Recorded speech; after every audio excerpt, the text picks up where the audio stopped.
All right. Hey, everyone. Welcome to today's Program Yourself Thin podcast. Today, we're talking about dealing with the what the hell effect. The what the hell effect is really, especially for dieters, when you're doing well and all of a sudden you eat that cookie or you eat too much or you do the wrong thing and you say, what the hell? And then you go crazy with it. So, this is something you've got to be careful of because it's probably doomed more dieters than almost anything else. And the way you deal with this is to first recognize it. And I'm sure you can already see it in your past experiences that this has happened many, many, many times, that everything was going great until it wasn't. And then once it didn't go good, everything was off the table. You're completely off course. So this is especially applicable to dieters because dieters are really notorious for having an all or nothing mindset.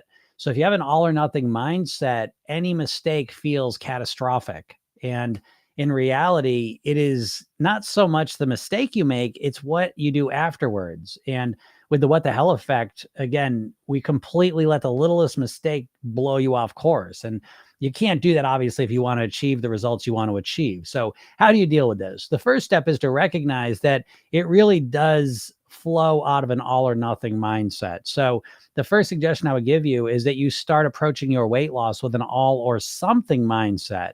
Realizing that you don't just want to lose weight, you want to live at your goal weight. So this is a lifelong goal you really have for yourself. And with a long enough time frame, there's no such thing as perfection. You can't be perfect.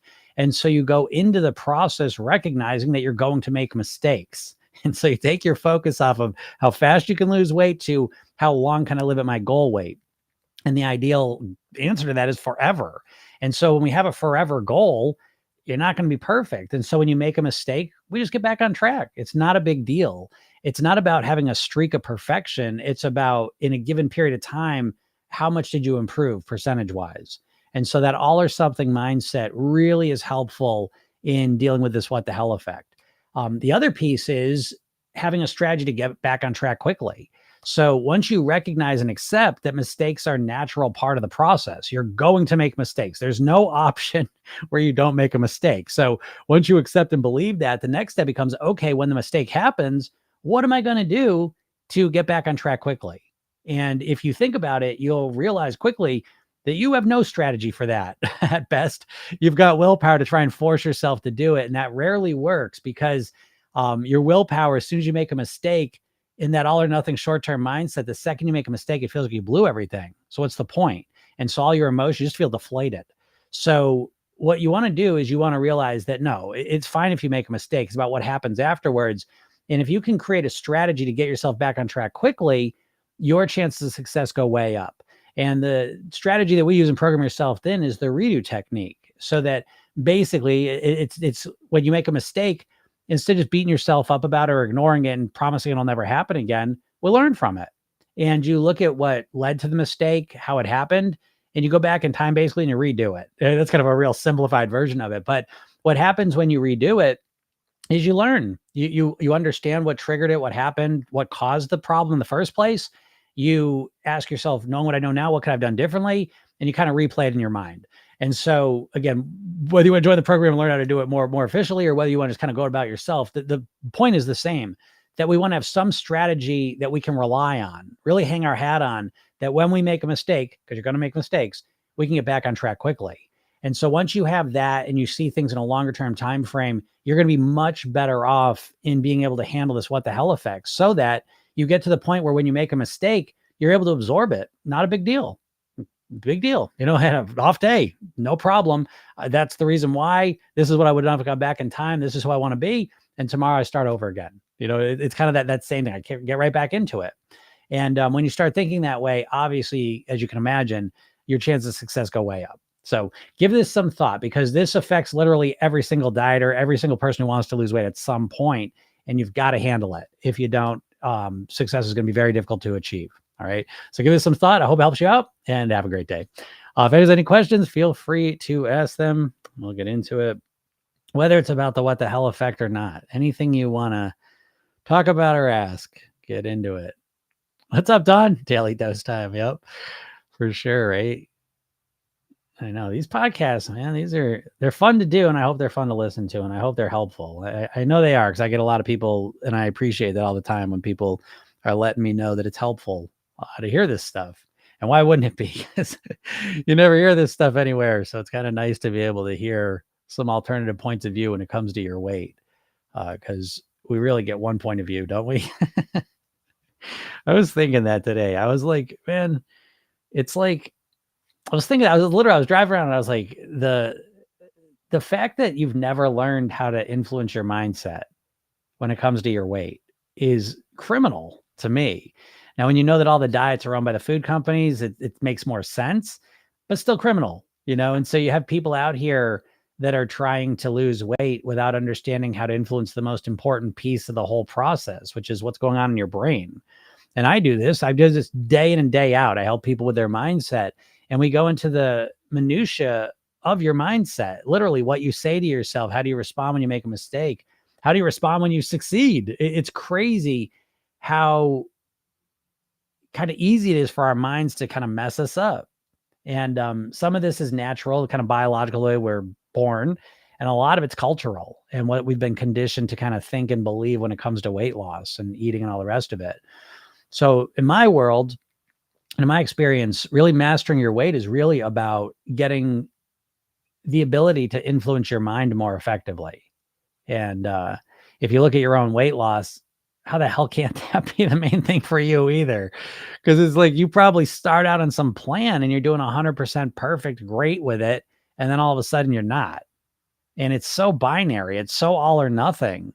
And do you not think that the thing that kind of kicks you off the path is basically that you get discouraged, you get frustrated, right? It's kind of simple.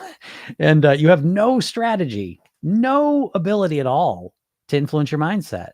You know, again, you've got one tool, it's willpower, trying to force yourself to do things. And that's a very ineffective way to do it. That's why. That's why you're not getting the results you want, most likely. It's not because you're broken. It's not because you're a food addict. It's not because you don't have any willpower. It's because you don't know how to influence your mindset properly. And when you learn how to influence your mindset in an effective way, weight loss definitely becomes easier. And I know people say, oh, there's no easy weight loss. Well, I didn't say it was easy. I said it was easier. And you can absolutely make weight loss easier than if you've been trying to force yourself to follow strict plans and haven't been able to do it. You can 1000% make it easier. Your strategy sucks. So better strategy, it's easier to accomplish the goals you want. So anyways, I find it funny. So Brooklyn Dog Mom, how's it going? They're so helpful. I've been maintaining the same weight for a year thanks to your guidance. That is awesome. Screenshot that. I take all these screenshots. I keep meaning to use them somewhere, but I never end up using them. But I'm gonna start using them. Maybe I'll throw them on Instagram. I'm kind of on Instagram more nowadays. So if you're on TikTok, make sure you follow me on Instagram. You can follow Program Yourself Then. I got a Jim Katsoulis account too, but the Program Yourself Then is kind of the main one on Instagram right now. But again, I don't know what's going on with TikTok. Are they getting rid of it or not? They're just going to wake up one day and we got rid of TikTok. Okay. It's such a weird thing to me anyways, but I'm glad they're helpful. That's why I like to do them. Tabitha. All right. Tabitha with a new name. Nestle came out with a pizza for Ozempic consumers. They always find a way to mess up. Oh my goodness. Nestle came out with a pizza for Ozempic consumers. I've got to see this. I can't even wait till after the call to see this. What is an Ozempic pizza? Please let me see this. Let me see what an Ozempic pizza is. Nestle set to sell a $5 pizza. They're going to sell a $5 pizza and sandwiches for Wegovy. A $5 line of frozen pizzas and protein-enriched pastas. Specifically designed for Ozempic and Wegovy users. The world's biggest food company. Nestle is the world's biggest food company. I did not know that. You know, Nestle owned, who they own. I always have to say it a certain way to remember this, but Weight Watchers owned by Heinz. Jenny Craig. They owned Jenny Craig at one point. Imagine that. Well, that's very interesting, Tabby. I'm glad you let me know about that. That's fascinating. That's funny. Vital Pursuit. Okay. Vital Pursuit. That's going to be the name of that. The food solutions for people who want to complement the use of their drugs with the right nutrition. Well, this is what I mean. This is what I mean. This is what I'm talking about, right? The right nutrition. Well, I'll tell you what, if you're waiting for Nestle to give you the right nutrition, then you get what you deserve. The right nutrition, high protein, good fiber, and the right minerals. Yeah. Well, guess what? You're not going to get any of that shit in their $5 pizza. I'm here to tell you. You're not going to get any of that. Oh, boy. That's so funny. They're freaking out. I do know the food companies are freaking out about these drugs. I love it. I love that. I fucking hate these companies so much. I hate it because I see this stuff. You know what I mean? Like I've done so many lessons on. It's just they're the cigarette companies. Just to throw a blanket over it because you think so fondly of these food companies and they're just shitbags, just like the cigarette companies. And they say shit like this. They want to complement the use of the drugs with the right nutrition, high protein, good fiber, and the right minerals. You're not gonna get the right fucking minerals in a frozen pizza. You know what I mean? You're not going to get good fiber in a frozen pizza from Nestle. I'm just letting you know that. I don't have to see the pizza. I don't even need to read the ingredients. I know you're not going to. So, yeah, man. Oh, boy. I'm not going to let it get to me today. What's up, Sanja? What do you think of intermittent fasting short term, 2 to 3 months just to lose some stubborn belly fat? I think if you plan to do things for a short period of time to lose weight, you're going to lose the weight for a short period of time. So that's what I think. So what do you think of intermittent fasting short term? I mean, if you're going to do short term, why don't you do it long term? Right? If we're going to do something short term, if you're going to do something short term, you're going to get short term results. If I go to work, I'm going to work the next 2 months so I can make some money. Okay. Well, what happens the third and fourth month? What do you do then? Well, I'll have my money from the 2 months I worked. Well, yeah, but you're gonna spend it. So, guys, thanks, Donna Mario. This idea of like I'm gonna do this thing for 2 months to lose weight. Well, then what? So either intermittent fast forever or do something that you're gonna do forever. I just find it to be the cruelest thing to do to yourself. Just so cruel to do something short term so you can lose some weight. And then what? This is what keeps you guys stuck in the hamster wheel of the diets, is this sort of thinking. So knock yourself out, So what I think about intermittent fasting for a short term is that you're going to get short-term results. And so if you'd like to lose some stubborn belly fat for a couple months and then put it back on, I think that's a great plan. That's what I think. Kelly says, oh, okay, Nestle, right? And these companies, my God. What's up, Deanna? Deanna says, when I think about all the years I ate lean cuisine for dinner and thought it was healthy, I get you, and I'm right there with it. I remember my mom used to have lean cuisine meals, and it's like, first of all, they taste like total shit, and second of all, they're total shit. They taste like what they are. They're just trash. It's just trash. It's just ultra processed food. You can't have foods that last years that aren't ultra processed. And so I fucking hate these companies so much. I hate it because they just lie. You know what I mean? And then people just believe it because people are good people. I think most people are good people in their hearts. And they just believe these companies. So when they say, a pizza that's got the right, fiber. I heard Jim say fiber was really important. Oh, no, I can eat a pizza and get the right fiber and get the right minerals. Minerals? I never even knew about minerals. That's got minerals in it. Oh, and protein. I know protein's really important. Protein, fiber, and minerals. Those are all the buzzwords right now. And guess what? You're not getting any of those things in their shitty frozen $5 fucking Ozempic pizzas. Ozempic pizzas. I love that. I'm gonna start an Ozempic program yourself then. That's so funny. But yeah. It's just one big bullshit after the other with these guys. And it's really you have to look at the food companies. You've got to do this. You've got to look at the food companies. This is just their new costume they're wearing because the food companies are the cigarette companies. Yes. RJR Reynolds and Nabisco literally merged to be the exact same company. The parent company of Kraft is Philip Morris, and they own General Foods. And so they're doing the same bullshit. They're just bullshitting us right to a grave. They're bullshitting us right to type 2 diabetes, obesity, and early death. And so believe what you want from them. Yeah, Tab says they create the problem, then a solution. Absolutely. Yeah. Yeah. Yeah, right. Deanna says it's the latest buzzwords, right? But I promise you one thing, and this is why I get these questions all the time. This is stuff, it makes me sad. I'll make fiber videos all the time because fiber, real natural fiber that you get in fruits, vegetables, greens, beans, whole grains, that fiber is the most helpful thing there is for your weight loss, more helpful than protein.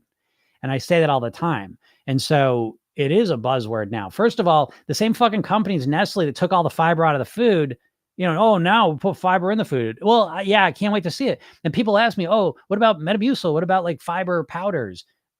I mean, I guess it's better than nothing, but no, I'm talking about eating natural food. Jesus Christ. People do anything not to eat natural food. It's just fucking bonkers. I mean, and I've been there, so I'm not judging, but it's like you can spend your entire day, your entire week, your entire month and eat hardly any natural foods. And it's like, to me, it's the question of the history of the world is how in 100 years did millions of years of what we ate just disappear? Now people, what, you don't like healthy natural food? Like, what do you think? Well, I mean, I don't know how people think about food, to be honest. I mean, I do, but I don't, and I don't understand it. Why do I think about it the way I do when people don't? I don't know. I mean, I've spent a lot of time thinking about it because I thought about it that way too, where I just like, oh, food, it's calories, and this has got minerals and fiber in it. And I'm getting, people are good people. They just believe what they believe. Why would they question everything? They don't know. Why do I think this way now? Because I've read a lot of books and I've studied it a lot. And when you study it, you realize they're all shitbags lying to you. Just like the cigarette companies. If there wasn't top-down regulation on the cigarette companies, we would still have vending machines everywhere selling cigarettes. We'd still have constant cigarette placements in everything you watched. You'd have constant cigarette ads in your magazines, internet, phone, everywhere. There would be no warning labels on them. You wouldn't know they were unhealthy for you, and everyone would be smoking, just like they were. And that's where we're at with the food, So, anyways, no one wants to hear that stuff, but I can't take it. Don says, it's not a lifestyle, don't bother. It's a lifestyle with side effect of weight loss. Yeah, exactly, Don. Thank you for answering that better than I did. Kelly smiles. Nestle is a Switzerland company hurting small towns, water sources in USA. Saw a small documentary. Yeah, I've seen that too. Yeah, Nestle, again, I mean, listen, we live in a corporate world, and it is what it is. But just because they control everything they don't control everything. They can't control that if you fight it. You gotta fight it though, because they're constantly conditioning us. So yeah, Tab said, oh, my lean cuisine, my stomach couldn't handle it. It was so disgusting. I always remember like the one my mom used to always get. It was like an orange chicken, and I used to always eat those. It's like, oh, help me lose weight. It's not going to help you lose weight because it's not nourishing. You're going to eat that thing and be hungry 5 minutes later. It's not. Okay. Let's just take one step back. Do you think a company that sells processed food wants you to eat less of their processed food? Do you think so? Just sell you processed food because I mean, what's an Ozempic pizza? You know what I mean? It's just marketing. Everything's just marketing. Anyways. Mary says, can't even imagine how much money Nestle products bring in. Oh, it's ridiculous. It's just ridiculous. Food industry is ridiculous. Luxury says, y'all want to be tragic with your food choices or be at your goal weight? That's a good way to put it. I'd rather be at my goal weight and I'd rather nourish myself. I mean, it's just weird. I know, I mean, food's not just fuel, obviously. And I would never in this reality want food to just be fuel. It is fun sometimes, but there's got to be some balance. I mean, we've gotten so off balance with it that it's like, I know it's very abnormal for people to look at food as fuel in any true capacity. It's been programmed right out of you. You don't think of food as fuel. You don't. How many salads a day you eating? How much fresh fruit, fresh vegetables you eat in a day? For the average person, it's very, very little. Very little. It took me a very consistent effort to raise that number up to a normal level. But what you're doing is you're putting, like you would, You have a stronger gut reaction to me putting sugar in your gas tank of your car than you do to me putting sugar in your body. I know it's different. I know it's different, but I'm just saying, like, you have no, your programming is so screwed up because you've been so conditioned by these food companies that you don't even think about food as fuel, really. When are you fueling your body? In a typical week, what percentage of your eating is built for fueling your body primarily? Like, at a high level. I mean, obviously, we have to eat to fuel our body. I get that. But what are you thinking, like, I want to put really good fuel in my body so that I'm energized, I'm clear-headed, I feel good emotionally, I'm able to perform at a higher level, my weight's better. What percentage? And it's not very high for most people. Deanna said, I hate the orange chicken one, right? I don't know. It's so weird. That one was so weird when I look back on it. Disgusting. Disgusting. Not even food. Disgusting stuff. I wouldn't eat that shit with a 10-foot pole. I mean, if I was starving, you know what I mean? Like if life and death, I'd eat it. But, um, you know, a $5 pizza. Anyways, Myra says, the less weight I have to lose, the slower it comes off, but I'm okay with it. Yeah, that does happen, but yeah, who gives a shit? Because if you have the mindset that I'm just going to do this one time and the way I'm doing this is the way I'm going to live forever, then who gives a shit? I mean, so what? So what if it takes 2 or 3 times as long to lose the weight? I just made a video about that. Like, what's the rush? I know you rush, and I know that's just kind of how you're wired instinctively at this point, or it feels instinctive. But if you really take a step back and reflect on it, it's kind of interesting. I think that rushing, why are you in such rush? I just actually had a conversation about this, that one of the big challenges, and this can apply in all different areas of life, but it certainly happens with weight, is that people will say, well, once I lose the weight, then I'll feel whatever. And what they do is they don't really set themselves up to enjoy the process. They really and again, I mean, you have 20 pounds to lose. That's still going to take you a couple weeks, couple months, again, depending on what you're doing, right? So, a couple weeks would be ridiculous, but I've seen people do ridiculous stuff. But even it takes a couple months. The first month, it's like, it doesn't even feel that good. You're like, oh, so what? So I lost 10 pounds. So what? And we get so conditioned to only focus on that end goal. But if you break the goal up, it's like you could just eat well today, drink some water today, get some sleep today, and feel amazing. It's so easy to feel better. It's ridiculous. It's harder to lose all the weight. That's because that's a longer term process. But you could do things that move you towards that goal, and you could feel better immediately. People always say, oh, it's the instant gratification of the food. Okay, fair enough. I'm not going to argue that. But what about the instant gratification of eating the right foods, of making the right decisions, the healthy choices? What about the instant gratification of drinking water, of going for a walk, of going to bed early and getting some good sleep? What the fuck? You don't think that's instant gratification? You don't think you instantly feel better about yourself? So breaking that down is fine. And again, as you focus on the process, you start to master, I'm going to live at my goal weight forever. I love how I'm eating. I love eating this way, And so how quickly or slowly it happens, I don't know, man. People are in such a rush. The impatience is so crazy, which reminds me, I got for my Thrive people, I got the impatience program. I'm going to get you. I'm going to do that today. Got it right here. I'm going to put one more star around it. That way I'll remember it. I got the patience program for y'all. What's up? Tropical says, we do not like it, the natural food, because it isn't addictive as the factory food, I guess. Yeah, I agree 1,000%. I've asked that question. I said, shit, why isn't healthy natural food more enjoyable and addictive, right? Because we've lived on millions of years on natural food. And it's why don't we have a desire to eat the healthier stuff? And what I come back to regularly is that we've been all of us at this point, our entire lives, we've lived off of processed foods at this point. And it's such a powerful thing that it hijacks a lot of our tastes and our brain chemistry and wiring, so that we really do love the shitty stuff, and the healthy stuff is just bleh, and that's what happens, by the way. I say a lot of times, I have intentionally created for myself in my clean days, I eat a bland diet. I want to eat blander foods, because guess what? Healthy foods are bland. That's the natural food. If I drop you off in the woods, you're not getting a lot of flavor from your food. So, I know, and flavoring is great. It makes life better too. So, you know what I mean? Like I get both sides of it, but I intentionally boost my desire for bland food. Like I like bland food now. How? Now this gets to a concept called post-ingestive feedback. So if you eat bland foods, the eating of it is fine. It's okay. I eat my salad. It's fine. Would I rather eat a pizza or a tuna melt with chips? Absolutely. It's way more exciting and enjoyable and fun. Okay.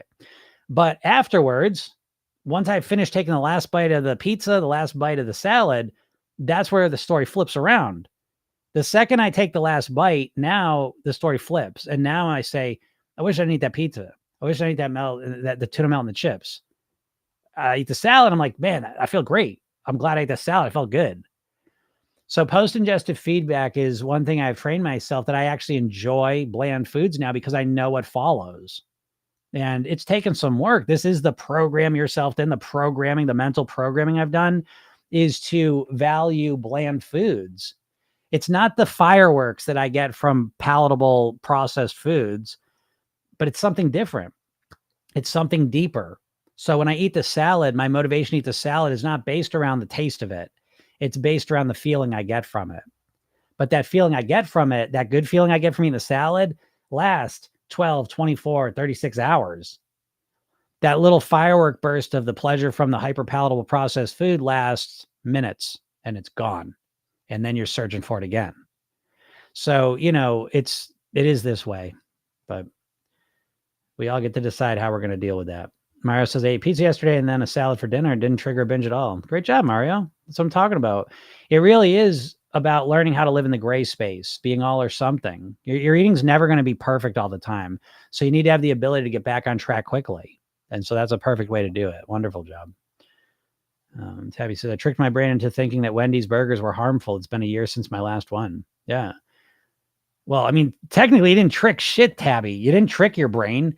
Them Wendy's burgers aren't good for you in my world.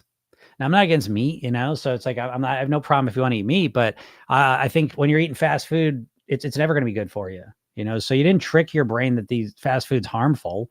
You clarified your brain. You cleansed the lenses of your perception. What would be the opposite of tricked? I'm curious. I like words. Let's find out. Oh, okay. Yeah. You informed your brain that Wendy's burgers were harmful is how I would look at that, Tabby. You didn't trick shit. You were tricked. You were tricked thinking that those burgers weren't harmful. And you informed yourself accurately that they are. And now it's been a year since you did it. So good job. Kelly says, I live to eat. Now I eat to live. Went from a size 28 to an 18. Kelly, so proud of you. That's so great. And I love that. I love that phrase too, right? Live to eat. And then I eat to live. I love that one. I think that's very accurate. And that's the mindset shift I'm talking about. You know, I mean, there's so many levels to the mindset shift that makes you thin and healthy, but that's a big one of them is how do you think about food? Program yourself. Then we got clean and pleasure days. So I think about it as fuel primarily, but I also think of it as fuel, as fun, but moderately. So I got both of them, and I think you're going to need both of them. And I think dieters are just going to do, I'm just going to eat this way till I lose the weight, but it's not a long-term strategy. I think a long-term strategy has got to have both of these, you know, and primarily fuel, but fun as well. And I think when you go about it that way, it feels good. You know, it feels kind of balanced, like you can do it. That's great, Kelly. An accomplishment. What's up, Paula? Are there any frozen meals that are good for us? Yeah, I would definitely say there are frozen meals that are relatively good for you. I think of everything on a spectrum. So I'm not just against like frozen meals. Right off the bat, I'm going to say like, me personally, just as a blanket statement, I'm never eating these big food companies bullshit. Almost never. I'm not going to eat a lean cuisine. I'm not going to eat any Stouffer's shit. I'm not going to get that. I'm not saying never, like if it's there and whatever, and someone's made it or something, I might have some of it. But me personally, I'm almost never eating that stuff because again, first of all, they're always choosing the shittiest ingredients. It's just the lowest quality shit you can put in your body straight up. And so, So that's like the big corporate frozen. So right now I'm just talking about frozen meals. Okay. And so within frozen meals, there's a spectrum. And so like I've tried like I don't like frozen meals mostly. So I just want to say that, but you know what? Let me take it back. I do eat some frozen stuff. Like I'll eat like a frozen, like veggie burger, I'll make that frozen. Sometimes these tofu chicken patties. Again, I don't eat a lot of these, but I will eat them sometimes. So frozen dinners like Annie's, you know what I mean? I'll eat that sometimes. And I got to check in on that because again, I believe they were bought by one of these big companies. And so I'm sure they've kind of shitified their ingredients now at this point. But at one point they were better ingredients, and so most of the frozen food places, it's just the cheapest, shittiest ingredients you can get. So I would say I'm not going to make a blanket statement about frozen dinners because I think if you look at the ingredients, you start to recognize the companies. I'm sure there are some good solutions out there. Like if you went to a local co-op and they got some frozen dinners, they're probably a much higher quality than you're going to get from one of these big food, multinationals, But again, well, I mean, like fish will be frozen, it's frozen on the boat. That's good. So again, I'm not saying this, and they're not just frozen dinners. And now again, I'm really looking at the brand. I'm looking at the ingredients they're using, and I'm avoiding the big ones because it's a race to the bottom with these companies. I don't, it's like you probably, if you're listening to this, you're probably a non-smoker and you're not very compelled to smoke, right? The way you think about cigarettes, you're like, oh, fuck, I do not want cigarettes. That's how I think about most processed food. I know these companies, I've studied them. I know that they're trying to get the absolute cheapest ingredient they possibly can, cover it up with flavoring that tricks your brain and feed that to you. And it's like, I'm not going to eat that. It's not good for me. It's not going to help me master my weight at all. It triggers my hunger. It fucks up my metabolism. I know it. And I don't want it. I don't want to support them. I don't want anything to do with them. So that's how I think about these big multinational food companies. The majority of them is that they're not looking out for you. They're the cigarette companies. Do you trust the cigarette companies? Maybe they come out with a healthy cigarette. Would you believe them? I wouldn't. And I don't believe them about the food. I'm not saying, I don't think these people want to hurt you. I don't think they want to make you obese and unhealthy and unhappy. I just think that that's just the price they got to pay to make a lot of money. They don't give a shit about you. And the more you realize that's the path to really getting control of your eating. It's not beating yourself up and feeling shame. It's seeing things for what they are. It's cleansing the lens of your perception, seeing what you're constantly putting in your body because you're addicted to it. Just like a smoker. If you're addicted to fast food, junk food, processed food, you're like a smoker. You want to stop to some degree, but you can't because you're addicted to this substance. And they don't give a shit. That's why they designed it that way. They don't give a fuck. They don't care if you got type 2 diabetes. They don't care if you have a heart attack and die at 60. It's the price of business. So, that's another way to look at it. And if you look at it that way, maybe it'll change your behaviors a bit. Who knows? Tabby says, used to eat it every week. Haven't eaten it in a year and don't feel like going back. Great job. Great job, Tabby. Let's see here.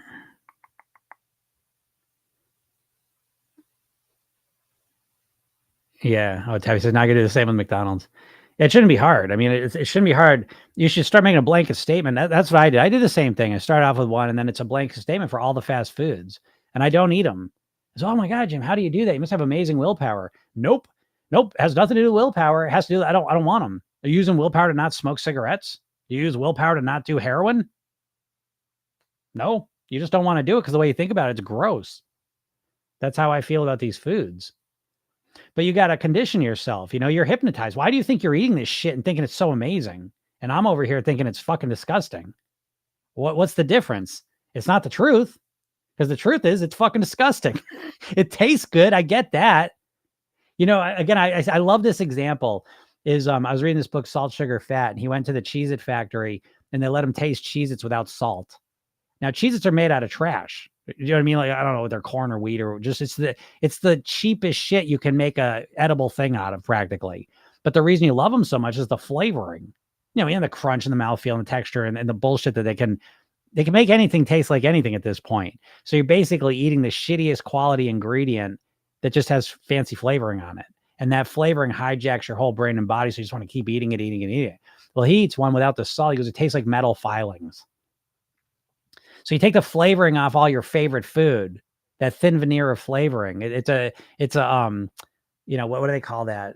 Like a movie set, right? Where it's just like the fronts of the buildings, that's kind of like what your food is. It's the front of all this great flavoring, and the back of it, it's all wheat and corn, and it's just the shittiest stuff. They treat you like they treat livestock. That's the challenge with livestock, is how do you get them to eat so much so they get big so we can slaughter them quick? So it's all about how can we get them as big as possible, as fast as possible, for as cheap as possible.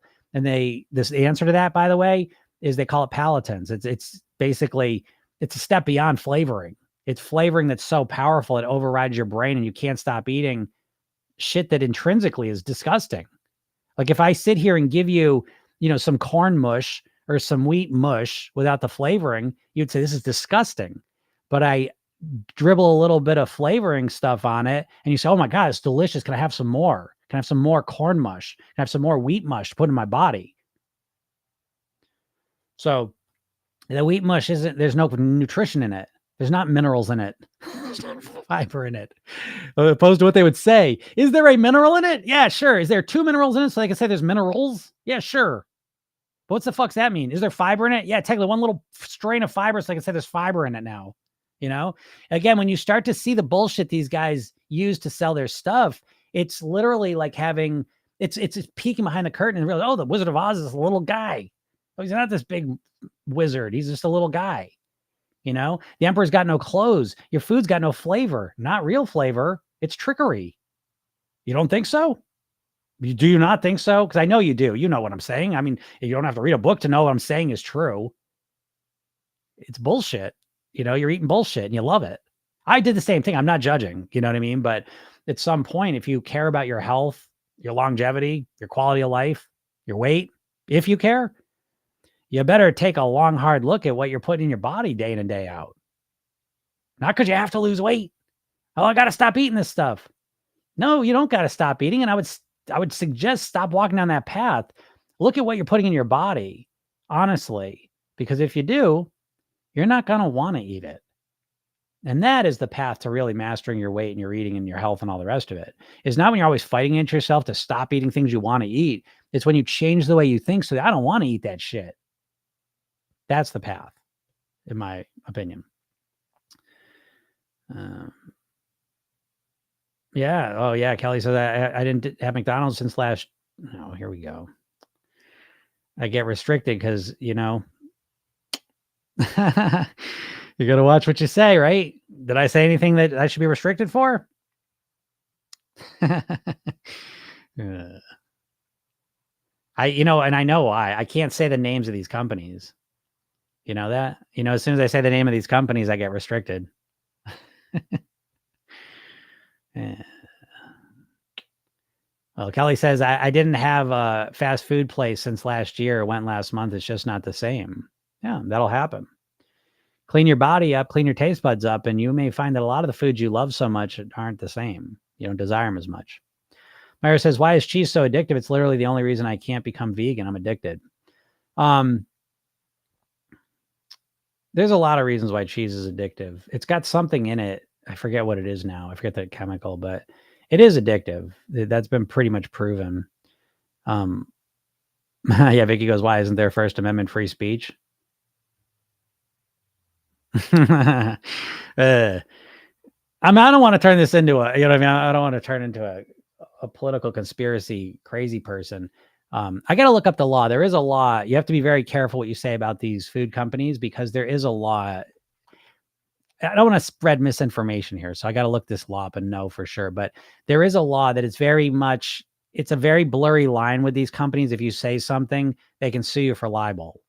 And so even if you're saying the truth, they'll sue you because that's just what they do. So it doesn't matter if they win or not. They know that they can legal resource you, So you have to be careful what you say about these big companies because they'll sue you for libel. So if you're educating people about the truth, they'll still sue you. And so, yeah. Can I say it? Yeah. Will I be restricted? Well, if you're on TikTok, I don't know if it shows up, but it is there. So who knows? but that's all right. Once I get rid of this first book, which I'm working on now. So it's like, I know I've been saying this, but I had a lot of stuff I had to get through, but now that's the next thing. But the second book's the doozy, and I can't wait. That's kind of my magnum opus, and I can't wait to put that out. But anyways, yeah, cheese can be a tough one for people. You can make cheese like product with nuts. Look into it. Yep, it won't be the same though. You won't like it as much, probably. But listen, the cheese thing. What I would say, Mario, is I would stop this shit about I'm addicted. I don't, and I'm not saying that you don't feel addicted, but words have power. And when you start saying you're addicted to something, to some degree, subconscious, like waving the red flag, because now it's like, oh, I'm addicted. So cheese, cheese, cheese, cheese, cheese, and so I wouldn't look at it like that. I would say I like to eat cheese a lot. And I guess I'm kind of thinking like, maybe I'd like to cut my consumption down a little bit. All right. Why do you want to cut it down? Maybe you feel out of control with it. I'd like to feel more in control. I don't like when I'm out of control with the food. So I want to get more control over it. Okay. But I would not just be saying I'm addicted to something, I mean, what's addicted even mean? Like honestly, people stop using heroin. Millions of people a year stop doing heroin for good. Millions of people a year stop smoking for good. So what's an addiction and what's this all mean? I don't get offended when I say this, but addiction is the only disease that you can decide not to have. And I agree with addiction. I understand all this, but the flip side, now I'm an NLP person, neuro-linguistic programmer, which is a science of role modeling. So I look at the people that have been successful. So what do they do? And when you start doing that, you can look at people that were heroin addicts, right? The worst addiction there is, tobacco addicts, whatever, pick your poison. And what you will find in every addicted category is that there were people that had their addicted brains, right? Which were taught as it's genetic. It's there was traumas, there's brain wiring, there's biochemistry reasons, there's experiential reasons that make them an addict. Okay, fair enough. But those same people that were addicts that stop being addicts, they had the same brain situation, environment, they have all these things and they stop being an addict.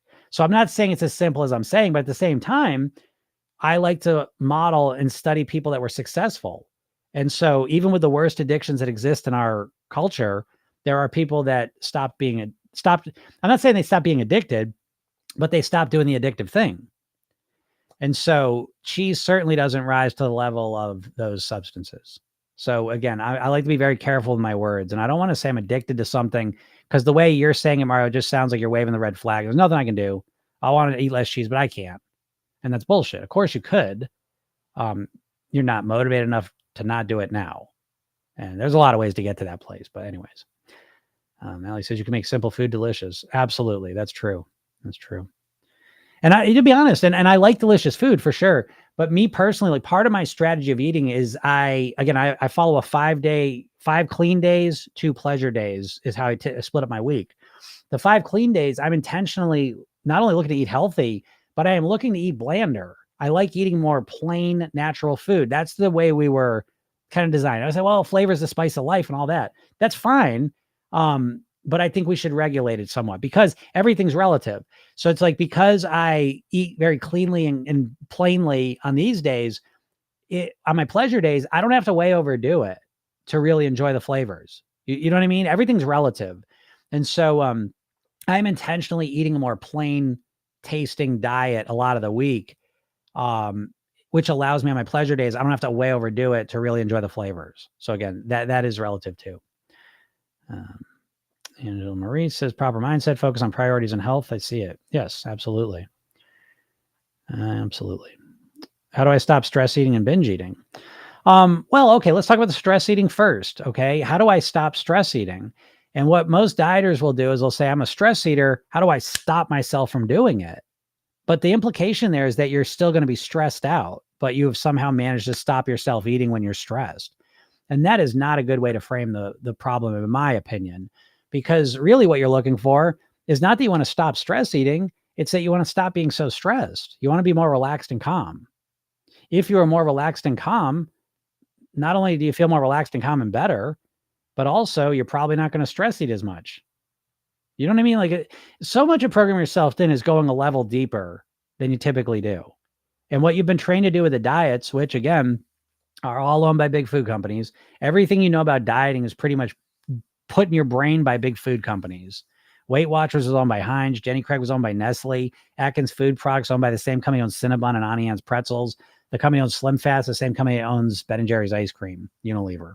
So I don't think these companies want you to really eat healthier, eat less of their foods. I don't think so. And so you've been trained to just use willpower for everything. Oh, you're a stress eater? Well, just stop stress eating when you're stressed. But that ain't going to last. So what you need to do is you need to, how can I become more calm and relaxed so I naturally just eat better? That's a better question. And so the eating and binging that follows stress, like what's your, because what do you ask me? If I draw it out, the question is, how can I stop myself from overeating when I'm really, really stressed out? I don't know. My answer is always, how can we reduce the stress? That's my answer. I'm more often than not with Program Yourself Thin, I'm coming from a bottom up solution rather than a top down willpower based solution. So what I would suggest is if you're a stress eater is I would begin to, how can I bring more calm and relaxation into my life? How can I become a more calm and relaxed person? And you know what? It's not that hard. It's really not. I'm not saying you're going to be some Zen monk, but to become more calm and relaxed than you are now is like one of the easiest things on the planet. And I'll give you a couple ideas. You could take 5 minutes a day and just relax. Do a progressive relaxation. You could take 5 minutes and listen to a relaxation video on YouTube. I've got a bunch of them on there. You could start drinking some more water. You could nourish your body a little bit more. You could go for walks. You could go to bed a little bit earlier and get some better sleep. You could do some breathing exercises. You know what I mean? Like there's a lot of things you could do to relax more. And it's not that hard. So to be honest, I know it feels like it's hard, but it's really not. I'm not saying you're going to be this totally different person tomorrow, but you will feel more relaxed today. And if you keep doing those things, you'll keep feeling more and more relaxed. And you'll probably notice that you're stress eating and binging less. So that's kind of how I approach things. Oh, damn, Paula, having a shoulder replacement, I won't be cooking for 6 weeks. Holy macaroni. And by the way, I want to make crystal clear that there's always situations, So again, I'm not big into frozen food, but if all of a sudden I'm getting a surgery and I can't cook, well, all of a sudden frozen foods become part of the plan. But now I'm looking to optimize them. You know what I mean? And so again, there's always a spectrum of healthier to less healthy options. And so, yeah, that's tough. Yeah, I hope you do good with that. When you get in the surgery, Paula? Don says, "Don't judge me. With Top Ramen still has me." No, again, it's fine sometimes. And I'm not a purist. I'm not someone who never eats processed food. I do, but I moderate. I treat the processed food, sugar, flour, very much like I treat alcohol. Is drinking alcohol good for you? It's not, but I like it in moderation. I enjoy it. To me, I feel like it brings me a better quality of life. I like it. Juz and Jim did it. Whatever. Go live your life. I'll live mine. We all get to make our decisions. So I eat ramen sometimes. I don't eat a lot of like Top Ramen anymore. Like I will actually go to like a ramen place, but yeah, my kid loves ramen. I let him eat it. Sometimes I'll eat it. So again, I'm not a purist here.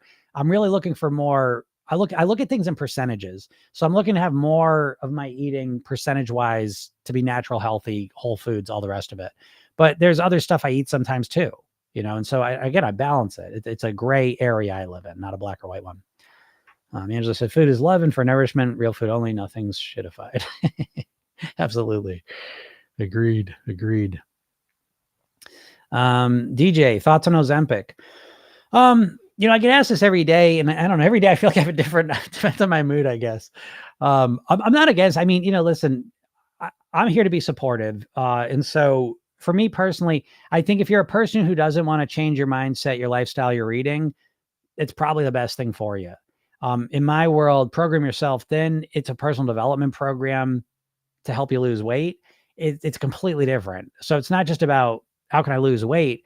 It's about how can I live as the best version of myself? One piece of that is my weight, but there's also so much more to it. It's how can I be the person I want to be? So it's an inside out approach to becoming the person you want to be.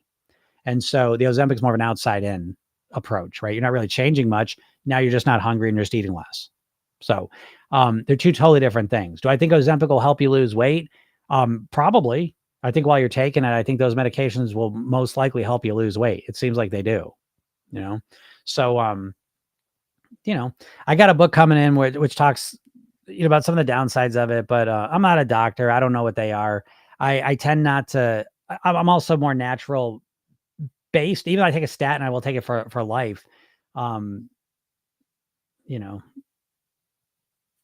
yeah, I get the Ozempic question a lot. It's a different world. It's like a totally different goal, because it's like if you get your stomach stapled or you get bypass, will it help you lose weight at least in the short term? Yes, absolutely, it will. The numbers show that.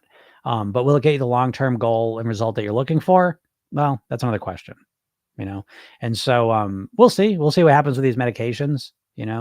I think most likely their best days are right now, in the beginning, when these gigantic pharmaceutical companies are able to really shape how you think about it. And we'll see over time what ends up happening, you know?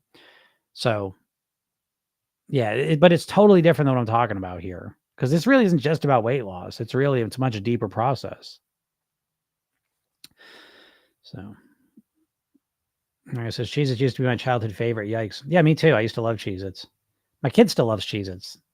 I let them eat that shit too, because I feel like they got to experience the world. They need exposure to this stuff to be able to manage it. I don't want to keep them in a bubble, then unleash them in the world and they have no strategies. But yeah, where do we humans go so wrong? It's sad. We really need to wake up and love ourselves first. Absolutely. I don't know. I mean, I think where we went wrong is that, just corporations have so much power. They really have so much influence on how we think about things. We've been raised by corporations, and so they condition us to, how we think about food.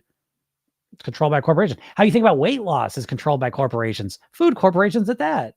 So it's like, you got to find the truth somehow. That's why I do this podcast every day, is I try to be a source of what I believe is the truth.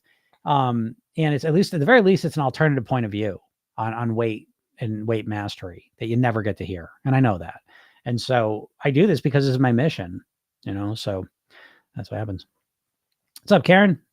Eric says, what happens when TT restricts you? I don't know what happens. I mean, I can see, like, on the top, there's a big red triangle and it says restriction. And so I do notice that usually when this happens, what do you call, I don't know, people watching the live usually cuts down by half to 2/3. So there's certain things I know some of them, which I know you can't start talking shit about specific corporations. That'll get you restricted real fast. So I got a little carried away here today, but that's okay.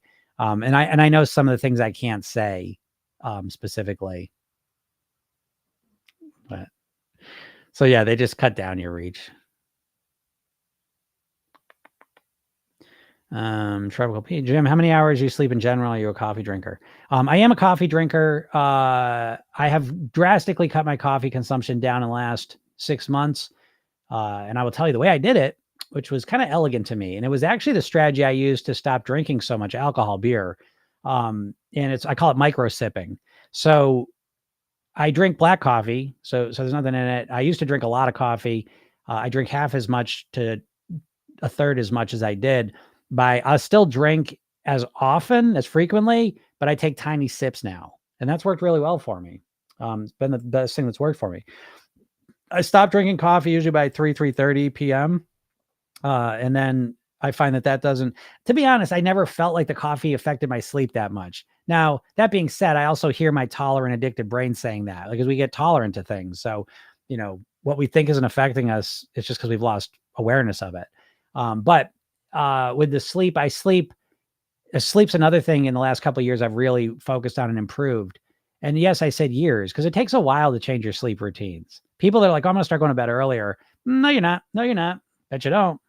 It takes a while. You got to have some strategy, some persistence, some resilience to change your sleeping a lot of times.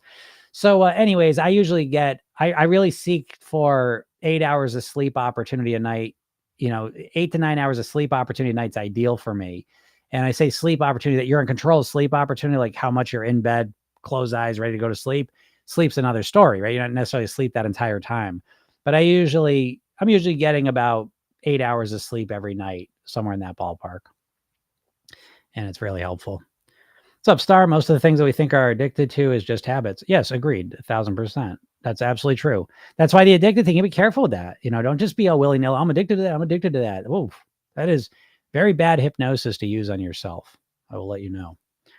Karen says addiction is the only disease you can decide not to have. Love this. I know that's a very triggering phrase. People get very upset with that sometimes, but I don't know how you can argue against it. And I'm not being a dick. Like I understand one side of addiction and people that are in the throes of addiction. And so I'm not some callous jerk who's just like, oh, you just decide not to do that anymore. Like I get there's more to it. I understand that.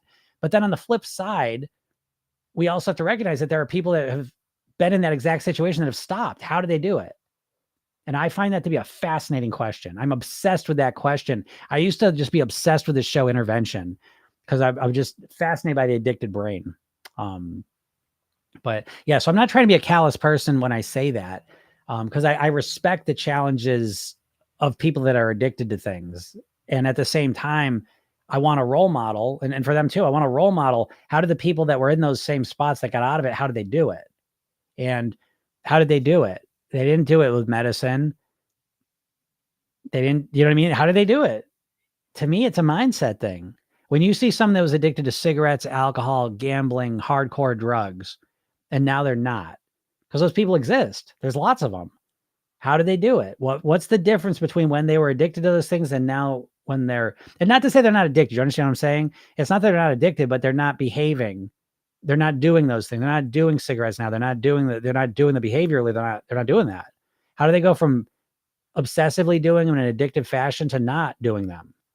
Same brain, same genetics, same environments. So what changes? And what I've come up with, what I believe is it's a mindset thing primarily. What would anyone else say? I mean, if you have some other thing that I'm missing, please let me know. But I'm obsessed with the person who was behaving like an addict, and now they're behaving like a non-addict. That's a fascinating concept to me. Obsessed with it. And again, I think it's mindset, and I think it's where their focus is and how they think about things and all that. That's what I think. But I'm not an addiction specialist either. So who knows? Paul, you get your surgery 7/29. All right. Yeah. So you got a month. That's going to be an exciting one for you. I'm excited for you. And I'm curious to hear how that goes because I've never even heard of a shoulder surgery. So that's awesome. All right. I'm going to get out of here. I'm restricted on TikTok and I got to get out of here. I've got a bunch of stuff to do. So if you're not in my world, make sure you go to my bio, click the link, get the hypnosis session I give you. Watch the video I made for you. Really, really helpful.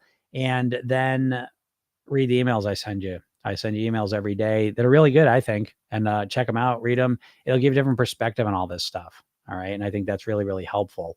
And again, the podcast is Program Yourself Then. You can send all the podcast platforms. Listen to it. If you like it, leave me a review. I appreciate that. Tava says, love your emails. Yeah, the emails are really good. I think they're all really, it used to be a program I charged for. So I think they're high quality emails. I think they're really good. So yeah, go check them out. It's all free. It's all free. I don't know if I said that. And yeah, if you're really serious, go check out the Program Yourself Then program. So thank you so much, everyone. Have a super day, and we'll talk soon. Bye.